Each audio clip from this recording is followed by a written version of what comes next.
आहाना हुई आईएएस में फेल, अर्जुन और दुर्गा देवी ने किया सपोर्ट। जी हाँ दोस्तों, बड़े घर की छोटी बहू में जहाँ एक तरफ आहाना की आंखों में आंसू थे, लेकिन उसकी आवाज़ में कहीं न कहीं एक टूटी हुई उम्मीद थी।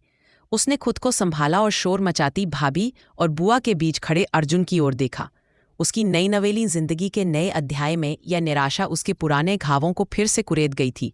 बड़े घर की छोटी बहू के आंगन में आज केवल शादी के बंधन नहीं बंधे थे, बल्कि एक सपना भी टूटकर बिखर गया था। शादी के बाद की रस्में चल रही थी। घर में हंसी ठिठोली, गहनों की खनक और मिठाइयों की सुगंध फैली थी।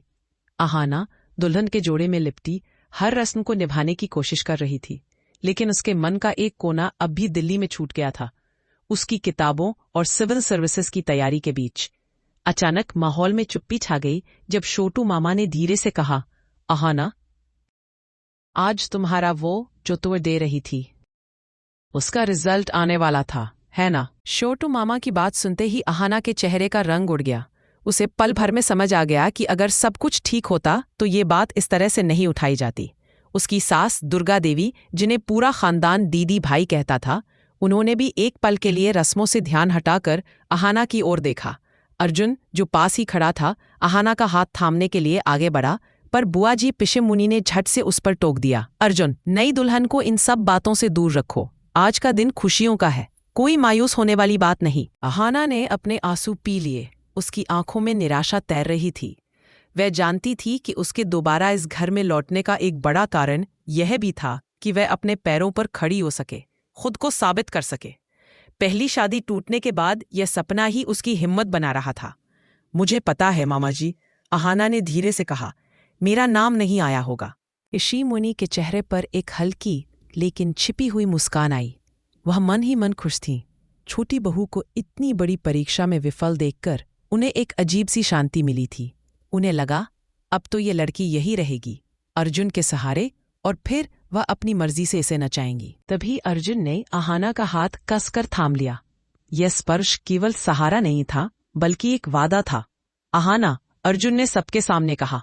उसकी आवाज में वह दृढ़ता थी जो आमतौर पर उसके हंसमुख स्वभाव में नहीं दिखती थी। आईएएस का एग्जाम, तुम जानती हो कितना कठिन होता है। ये कोई गली मोहल्ले का टेस्ट नहीं है कि एक बार में पास हो जाओ। ये देश की सबसे मुश्किल परीक्षाओं में से एक है। इसमें फेल होने का मतलब ये नहीं है कि तुम काबिल नहीं हो। उसने आहाना की आंखों में देखा।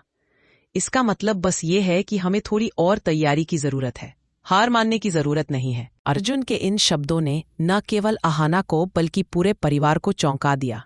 किसी ने उम्मीद नहीं की थी कि छोटे बाबूजी, जो हमेशा अपनी माँ और बुआ की हाँ में हाँ मिलाते थे, वह इस तरह का स्टैंड लेंगे। अर्जुन ने दुर्गा देवी दीदी भाई की तरफ देखा और कहा, माँ, आप चिंता मत करो, ये मेरी जिम्मेदारी है।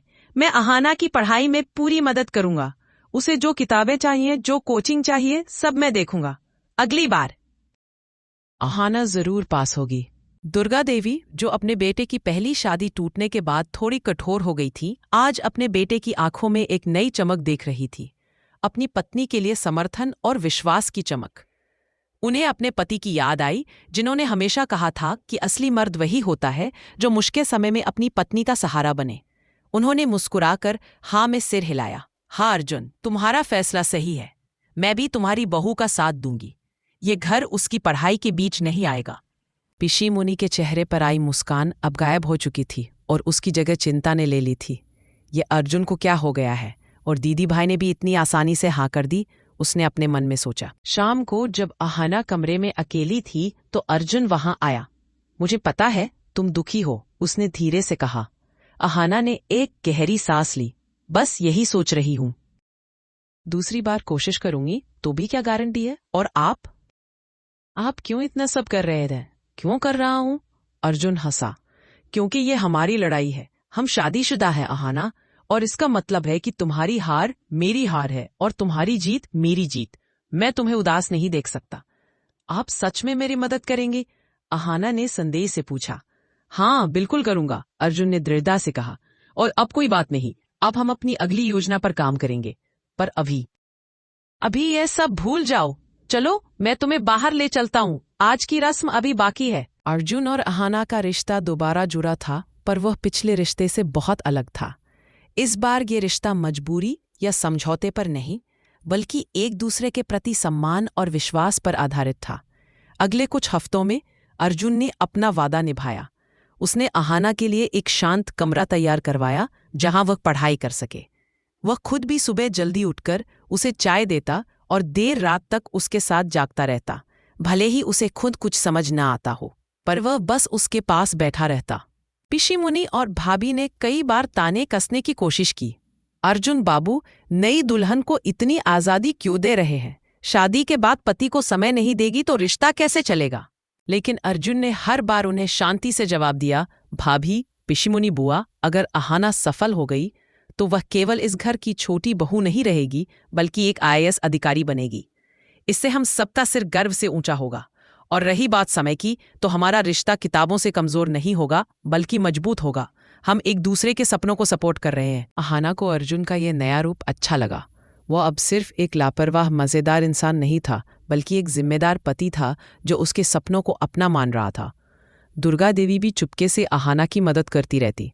वह सुनिश्चित करती कि कोई भी अहाना को पढ़ाई के दौरान परेशान न करे।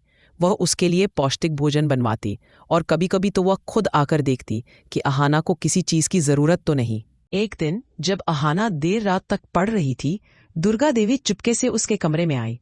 अहाना, उन्होंने कहा, मुझे पता है कि तुम्हें पहली बार मुझसे शिकायत रही होगी कि मैं तुम्हारे और अर्जुन के बीच की समस्या को नहीं सुलझा पाई। अहाना चुप रही। लेकिन इस बार मैं तुम्हें निराश नहीं करूंगी। तुम मेरी बेटी जैसी हो और अब तुम्हारी सफलता इस घर की प्रतिष्ठा है। तुम मन लगाकर पढ़ाई करो, मैं तुम्हारा हर तरह से साथ दूंगी। अहाना की आंखों में आंसू आ गए। ये पहली बार था जब दुर्गा देवी ने उससे इतनी ममता से बात की थी। धन्यवाद माँ, अहाना ने उन्हें गले लगाया। पिशिमुनी ने जब यह देखा तो वह पूरी तरह से बौखला गई। उन्हें लगा कि उनका घर और उनका प्रभाव दोनों ही हाथ से निकल रहे हैं। उन्होंने अपनी बेटी से मिलकर एक योजना बनाई कि किसी तरह अहाना की पढ़ाई में बाधा डाली जाए या अर्जुन को अहाना से दूर किया जाए। उन्होंने एक दिन अर्जुन को बुलाया। अर्जुन, तुम्हें क्या लगता है कि तुम अहाना की वजह से अपनी खुद की जिंदगी भूल जाओगे? तुम हमेशा बाहर घूमने जाते थे, फिल्में देखते थे। अब तुम घर पर रहकर बस किताबों की धूल फांकते हो। ऐसा नहीं होता बेटा। नई शादी हुई है, तुम लोग कहीं बाहर घूमकर आओ। अहाना को भी अच्छा लगेगा और तुम्हारा दिमाग भी फ्रेश हो जाएगा। अर्जुन मुस्कुराया। पिशिमुनी बुआ, धन्यवाद आपकी चिंता के लिए, लेकिन मैंने और अहाना ने तय किया है कि हम हनीमून तब मनाएंगे जब वह आईएएस पास कर लेगी। वह हमारी जीत का सेलिब्रेशन होगा। अभी हमारे लिए पढ़ाई सबसे जरूरी है। अर्जुन के इस जवाब ने पिशिमुनी के सारे मंसूबों पर पानी फेर दिया। अहाना और अर्जुन के बीच का विश्वास अब अटूट होता जा रहा था।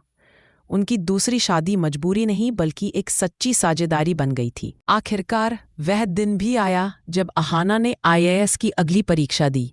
इस बार उसने पूरे आत्मविश्वास से परीक्षा दी थी। जब रिजल्ट आया तो पूरा परिवार हॉल में इकट्ठा था। अर्जुन, दुर्गा देवी, शॉटू मामा, यहाँ तक कि पिशिमुनी भी, सबकी सांसें रुकी हुई थी। अर्जुन ने कांपते हाथों से लैपटॉप पर रिजल्ट देखा। अहाना, अहाना। अर्जुन की आवाज भर्रा गई। अहाना ने डरते डरते पूछा, क्या हुआ अर्जुन? अर्जुन ने आंखें बंद कर ली, फिर उन्हें खोला और मुस्कुराते हुए कहा, तुमने कर दिखाया अहाना, तुम आईएएस बन गई हो। हमारी जीत हुई है। पूरा घर खुशी से झूम उठा। दुर्गा देवी ने दौड़कर अहाना को गले लगा लिया। छोटू मामा ने खुशी में मिठाई का डिब्बा ही गिरा दिया। पिशिमुनी के चेहरे पर विस्मय था, लेकिन अब वह विरोध नहीं कर सकती थी। यह खुशी का क्षण था। अर्जुन ने अहाना को अपनी बाहों में उठा लिया। अब बताओ, कहाँ चलना है हनीमून पर? हमें अपनी जीत का जश्न मनाना है, मिसेस आईएएस। अहाना हंस पड़ी। उसने अर्जुन के कान में फुसफुसाया, कहीं नहीं अर्जुन, मेरा हनीमून यही है, आपके साथ। आपने मेरे सपने को पूरा किया है। इस तरह बड़े घर की छोटी बहू ने न केवल अपने पति और सास का विश्वास जीता, बल्कि अपनी मेहनत और दृढ़ता से समाज में अपनी एक अलग पहचान भी बनाई। उसका आईएएस बनना केवल उसकी निजी जीत नहीं थी, बल्कि पूरे परिवार की जीत थी, जिसने मुश्किल समय में उसका साथ दिया और उसे उड़ने के लिए पंख दी। आज के एपिसोड में बस इतना ही। कमेंट में बताइए कि ये स्टोरी कैसा लगा।